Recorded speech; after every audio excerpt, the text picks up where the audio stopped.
Mesdames, Messieurs les ministres, Madame la rectrice, Mesdames et Messieurs, en vos titres et qualités, chers et chers collègues, notre métier de scientifique est passionnant et nous sommes des privilégiés.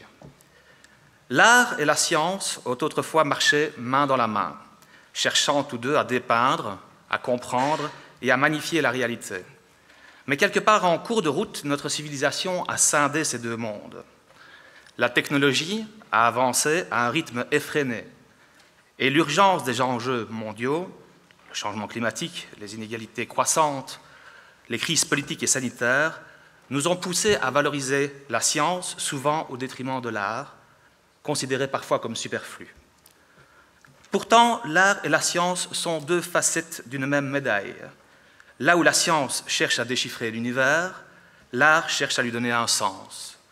Là où la science apporte des solutions concrètes, l'art éveille notre conscience, bouscule nos préjugés et nous pousse à nous questionner.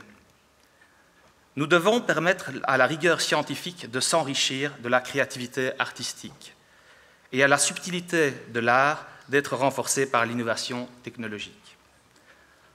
En regardant les enjeux mondiaux à travers cette double lunette, nous sommes plus aptes à envisager des solutions innovantes, holistiques et humaines. Réconcilier l'art et la science, c'est ainsi non seulement renouer avec une tradition ancienne, mais surtout s'ouvrir à un avenir plus harmonieux, où la technologie sert l'humanité et où l'humanité s'exprime à travers l'art. Il est temps de vous faire une confession.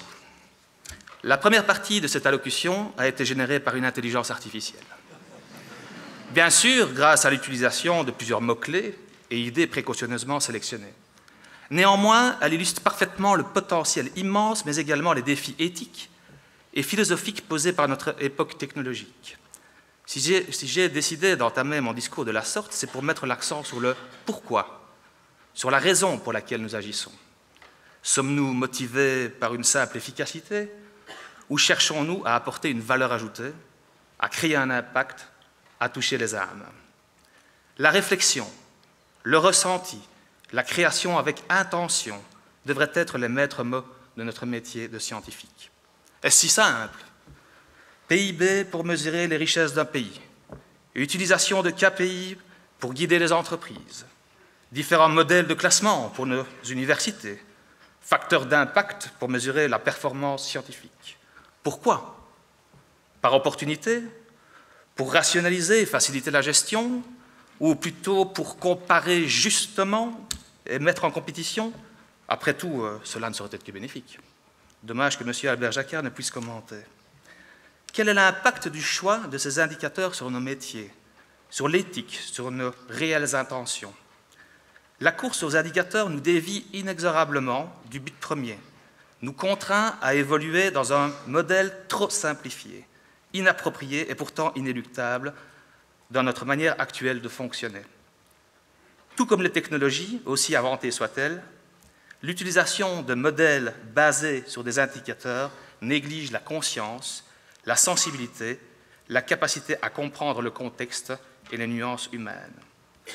Tout compte fait, n'est-ce pas cela la force de l'art, pour lequel aucun indicateur ni modèle n'est applicable?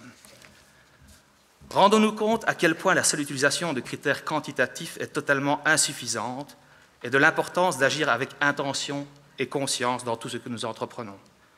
Rappelons-nous que derrière chaque technologie, chaque formule, chaque création, il y a une intention, un désir de comprendre, d'exprimer, de créer, de faire avancer les choses.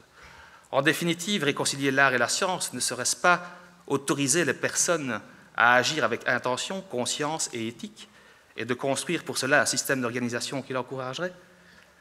Je conclurai par une citation d'Albert Einstein. « L'imagination est plus importante que la connaissance, car la connaissance est limitée, tandis que l'imagination englobe le monde entier, stimule le progrès, suscite l'évolution. » Je vous remercie.